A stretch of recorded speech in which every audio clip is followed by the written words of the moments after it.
Herzlich willkommen zu uns. Sind Sie jetzt schön, dass sich noch ein paar ins Zelt verirrt haben. Wird aber auch spannend. Vielen Dank an die Zeitstiftung, soll ich noch sagen, die das Ganze hier sponsert. Und wir reden heute mit Kiro Russo. Kiro Russo ist der Regisseur von Dark Skull. Dark Skull im Originalen heißt, what's the original title? Viejo Calavera. Viejo Calavera, which means? In a way it means an old time being a motherfucker. Ja. Und der Film wird heute Abend um 21:30 Uhr im Metropolis gezeigt. Kiro Russo ist aus Bolivien und da mein Spanisch nicht ganz so gut ist, werden wir das Ganze auf Englisch machen. Wenn irgendwas unverständlich ist, können wir das aber auch direkt übersetzen und kriegen das dann auf Deutsch hin. The nice thing about this interview series is that I get to speak to a lot of different directors from all over the world. And what interests me most is, what is it like making movies in Bolivia? So my first question would be, what is it like to be a director in Bolivia right now? Well, first of all, thank you very much for the invitation. For me, it's really nice to be here in Hamburg, showing the movie, my first movie. Well, in Bolivia, it's many people would say this, and my parents also told me this, una cosa de locos to make cinema in Bolivia, no? Something for crazy people, because mainly you have to build everything by yourself, no? We don't have a structure, or we don't have any kind of support for making movies or for culture in Bolivia, and for this reason, the people that is trying to do cinema is trying really to do the things with what we have there, no, as materials or friends. It's something very much more between friends, and all at the same time a very serious thing. But yeah, we're managing. What is the structure like in Bolivia? Does the state fund movies, or do you privately pay for your own movies to make them? How does it work? Well, let's say first that the tradition in Bolivia to movies is not that long, really. I mean, we really have a very important director whose name is Jorge Sanginés, and he's from a group of filmmakers called the Ucamao Group, and they were from 60s, 70s, and they really made the most important movies from the Bolivian story of filmmaking, we can say. But after this, we have like kind of islands of people that tries to do 1-2 movies and then they stop. It's because we don't have any kind of support, I think. And it's important to say that this is obviously changing now. Since the digital era, obviously there are more and more young people that's trying to make movies there. But obviously it's difficult now. First, because cinema is also and always a very expensive thing. There's no way to make it cheap. And second, because you need to learn the language of cinema to do movies, no? And we don't have kind of school or formation for cinema there. But so who funds the movies? Who funded your movie? How did you make it? Well, in our case, I'm part of a group of filmmakers. We are all friends. We are all filmmakers, and we decided to do this group to collaborate between us doing short films. We made a lot of short films first, and well, I'm with this project like from 2010, and the past year, 1 year ago, I decided to do this, and I said to myself, well, there's not going to be any kind of support, and I borrow money from the bank to do this, no? And with a few money and with the friends, and mainly with the help of the minors, because it's important to say that this movie was very much supported. I mean, the minors support the process of making the movie and the production of the movie. They realized that... Maybe we have to explain that because people haven't seen the movie, right? Sorry. So the movie is about minors mainly. Maybe you can... Well, the movie, it's about minors, but it's also about... friends that I made in the mines. I get there because I have a very huge obsession with darkness, and I always wanted to know how to film darkness, you know. And I went there, In fact, I went there first because darkness, not because the miners, and I thought the mine was the most dark place to film in the world. And when we went there in 2010, I really realized that I had to make a movie about miners because I saw the world of the miners and it was amazing. And not because make a kind of social movie, but more because to do a sensorial movie.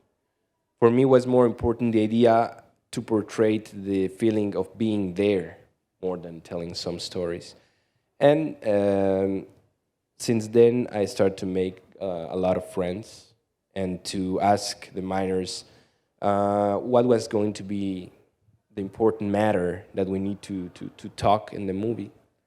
And after many, many possibilities of stories and stuff, in the end, I ended with a very, very short narrative film that it's about a guy who has to replace his recently dead father in the mine. And at the same time, he's very crazy. He don't want to be there. He don't want to be anywhere. In a way, he's looking for himself. And it's more about the feelings, about the sensations in the end. You once said in an interview, and I quote you here, "For a long time I was conflicted with the fact of making films that not everyone understood. First of all, your movie is hard to understand because the Spanish of the miners is really difficult to understand. And then you started looking to make more classical things, and you think that what is needed is truly authentic Bolivian cinema. What is truly authentic Bolivian cinema?" Well, for me, far than Bolivian cinema, I think I'm looking for truly cinema, which is the freedom of really doing what you think. I mean, the problem with cinema is that it's so expensive that obviously you have to be very much into the rules all the time, into the rules about how to tell a story or what cinema is supposed to be, you know? And in all the short films that I have done, I always tried to experiment a lot. I experimented mainly with the form, with the time, with the editing, and I was wanting to do the same in a feature film. And I think I'm happy with the movie. I'm really happy with the movie because it tried to look for a different kind of feeling. And I think if you are more free, you're going to get more into the essence of the world you're living. You know? That's why I'm talking about Bolivian cinema, trying to find this essence through this kind of freedom that we had because we were the only ones managing the movie. You know? We didn't have anyone to give anything in return, or we didn't have to say nothing. I mean, and in the end, that was amazing. Now, talking about the miners regarding the movie, well, some of them just saw the movie, not all of them. And obviously, if you watch the movie, it's a very, let's say, different movie. How is it different? It's because, well, it's, I don't know if it's good to say it. It's better to experience it. But it's all about darkness. It's a very dark movie. It's a very, like a dream movie. And has a few dialogues, and you are more into the air, and you are more into the faces than the narrative story. Because for me, in cinema are mainly four big points, no, with which you can work: the acting, the editing, the image, and the sound. But for me, the most important is the image and the sound, more than the acting or more than the editing. And that's the 2 points that where I most work with. But it seems like acting to you is also important because you used authentic actors in a way that probably weren't really actors. They were real miners in the movie, right? Well, in fact, all of them are minors. But I never try to make them act as much as actors, you know. Even there are some moments in the movie that are like documentary movie moments that I used to be seen as as acting moments, but they are interviews in the reality.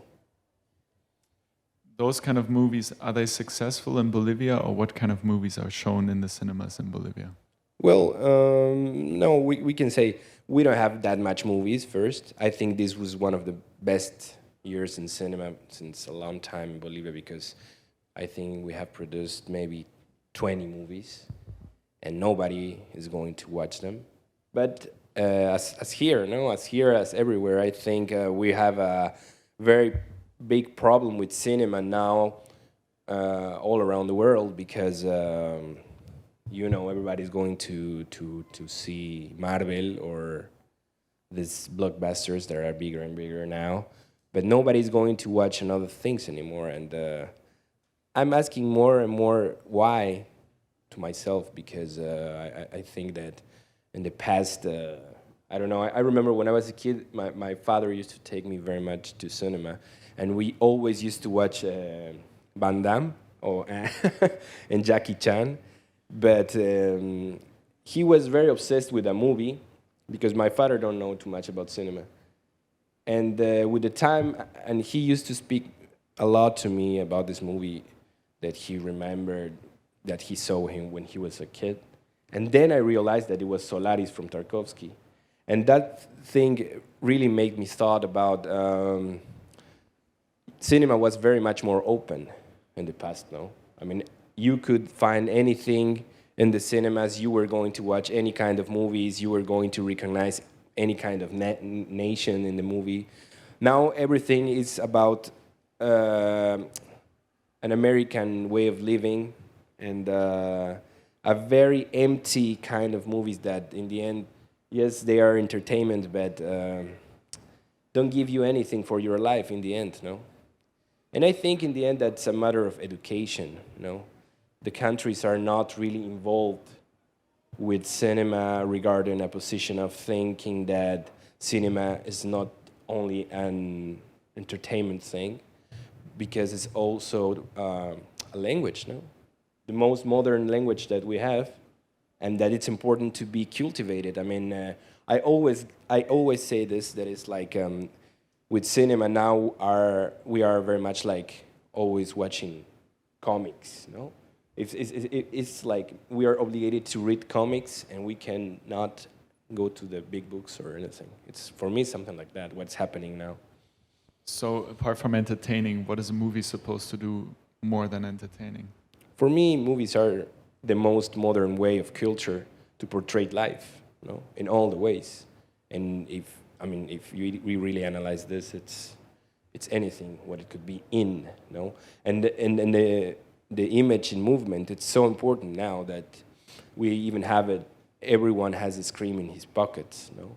And that's something. I mean, that's the most modern language now we have. But it's not like that we have the conscience yet to, you know, give it the importance that it should have, because it's just entertainment for everybody yet. I think it's going to change, because even history is going to be recorded. Everything is recorded. Everything is in video. I mean, it's important to understand and to read, to know how to read different kind of languages. You know?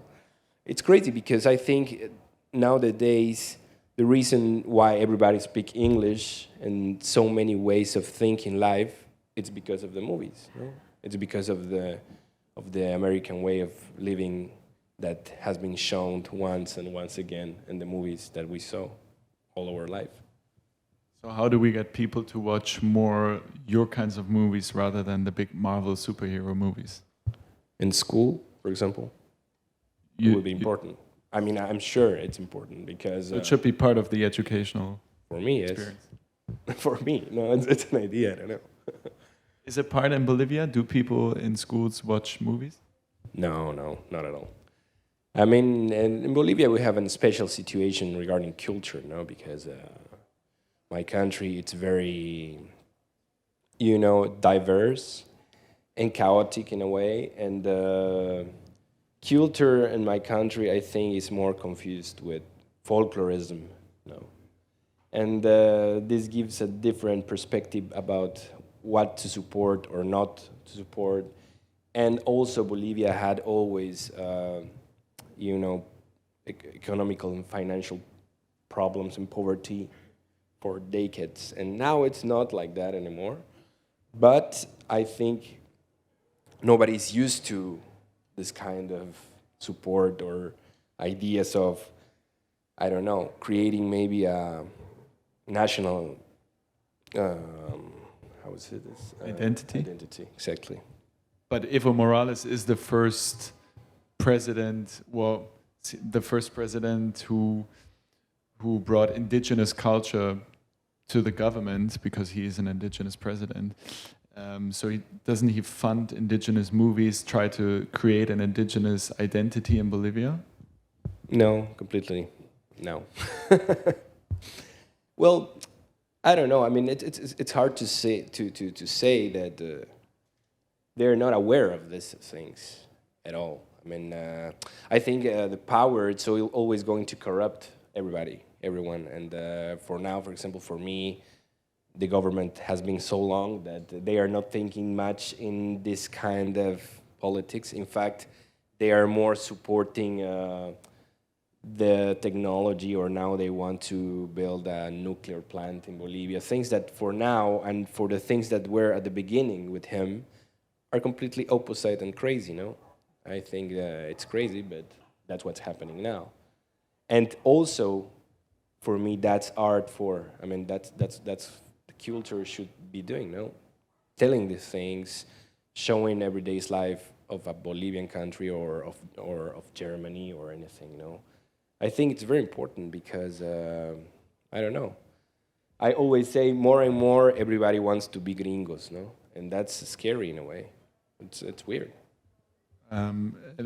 In Western media, Evo Morales is always portrayed as someone who might be the first indigenous president, but who's westernizing Bolivia in terms of its culture. Do you have the same feeling?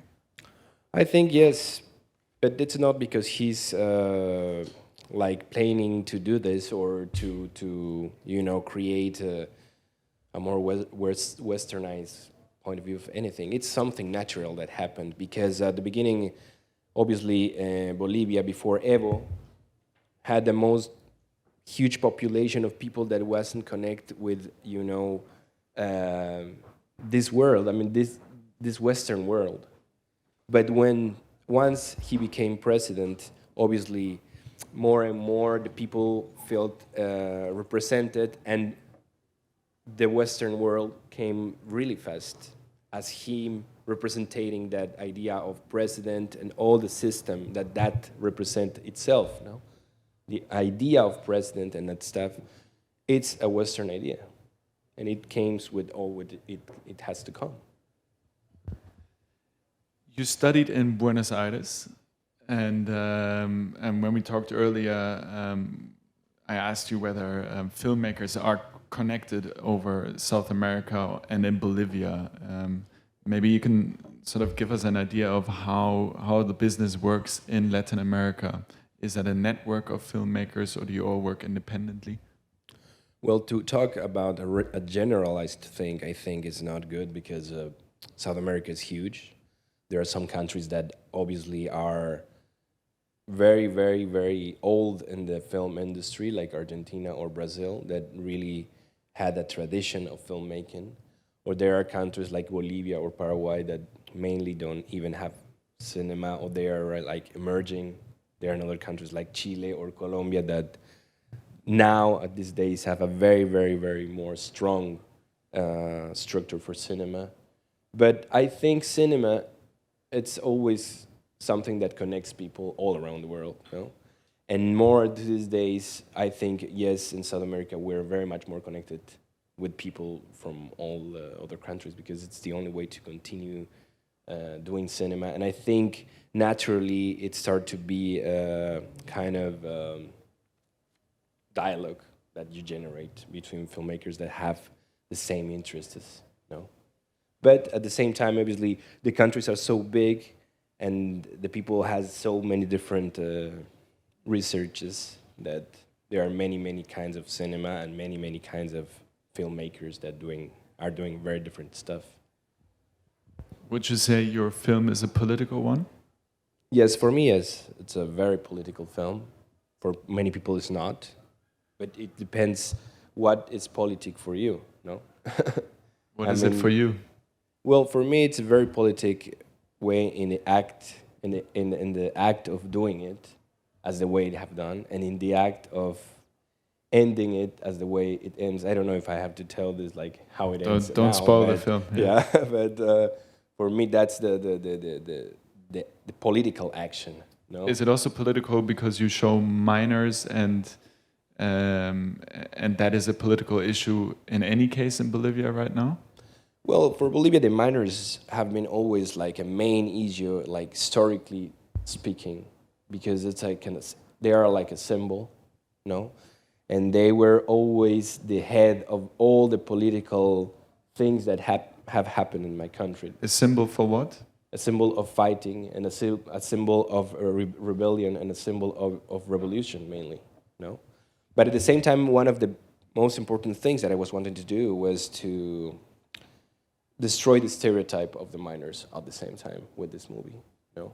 I was wanting to show other things about them, not only the work, but other things. That's why this is not a documentary about miners. This is a movie about a character that has a story, and it involves his point of view of the life, and not the point of view of all the miners. You know, because the problem for me from the movies of the 70s or 60s that have been made by this group that I said before, or the movies that were being made in political movies that has been made in Bolivia and Argentina and Brazil at that times, were that they were too paternalist movies. No? They were like putting themselves, the filmmakers were like talking for others. No? I'm against this because that's not like that's not an idea at all for this movie. The idea of this film is to have the feeling of being there. The portraying of these spaces for me were the most important thing. Not to talk about, for them.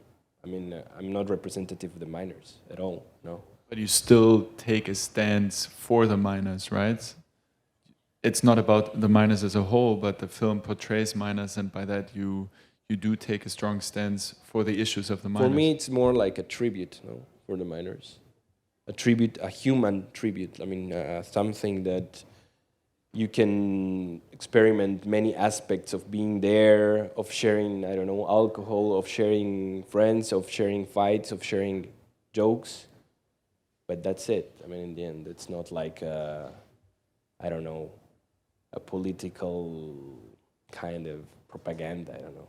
Because mainly that's what the subject of miners or indigenous were always there, no? Like a kind of propaganda of, they're these poor people or whatever. I think the thing's not like this, no? The miners are living a really tough work, but they're not facing day by day like this, their lives, no? The life is normal, the life is life. And they are there, and it's really, really, when we were there shooting, for us was really hard to be there. Sometimes we felt really pathetic because we were destroyed, and the miners were like, okay. In fact, the miners were. We were filming 10 hours there, and all the miners said like, okay, now we're going to go back to work, and I really felt really bad about it. Yeah, but that's life. They're not saying that, poor of us. I think that's not right, you see. Life is what it is, in a point. So you've shown this film in Locarno, and you got a special mention from the jury. You've shown it in San Sebastian. Now here in Hamburg, what's the next step? When are you going to show it in Bolivia? Well, now I'm going back to Bolivia, preparing the premiere. It's a little bit sad and disappointing to prepare a premiere there because probably I know nobody's gonna go to watch the movie. That's what I wanted to prepare the premiere. But the most important premiere for me is gonna be in Wanuni, in the miner town that we're going to prepare. No? And there are 4,000 miners that are waiting the movie, and I don't know what's gonna happen, but I think it's going to be a great experience, obviously, for us and for the miners also. No? I wish you good luck for that premiere and for the premiere tonight. Kiro, Russo, thank you very much. Thank you. Somebody was going to ask you. Sorry? No, someone was wanting to ask you Oh, something. someone was going to ask. So I heard from many people who shoot in like Latin America or other countries in the world that it is very difficult to raise money for making films. Now I haven't seen your movie, but you said that there is not like the story, it's like a very special film, and you went and you had to borrow money for this movie. Did you have a script? How does a bank give you money to shoot a film like this? Oh, that's a good question. Because obviously they don't know that I use the money for shoot a movie, no? And obviously it's very different kind of vision between the idea of doing a movie in Bolivia to doing a movie here, no? I mean, it's like, from the beginning we were not wanting to do a movie for, you know, go anywhere or something like that. We were wanting to do a movie for do a movie. For us was like so impossible the idea to do a movie that was the main goal, no? And we didn't thought too much like how how we were going to manage after what happened, no? Yes, no, I understand. You can never, when you shoot films, see what happens afterwards. But so how long were you shooting, and how did you manage the? I mean, it's a feature film, so it's a lot of work and time that you put into this. So how long was the process to shoot it? Well, in fact, I had 8 different scripts because you asked about it, and in the end, we shoot first 5 weeks, and then we shoot 12 more days after because we needed some new scenes and stuff. No, the whole process since we start shooting, that was almost a year ago, until now was 1 year. I mean, 1 year process of shooting and editing and finish the movie. Obviously, all the long process of being with the people and preparing the story was really long. No? Yes. Thank you. All right. Once again, thank you very much. Thanks you. Thank you very much. Gracias.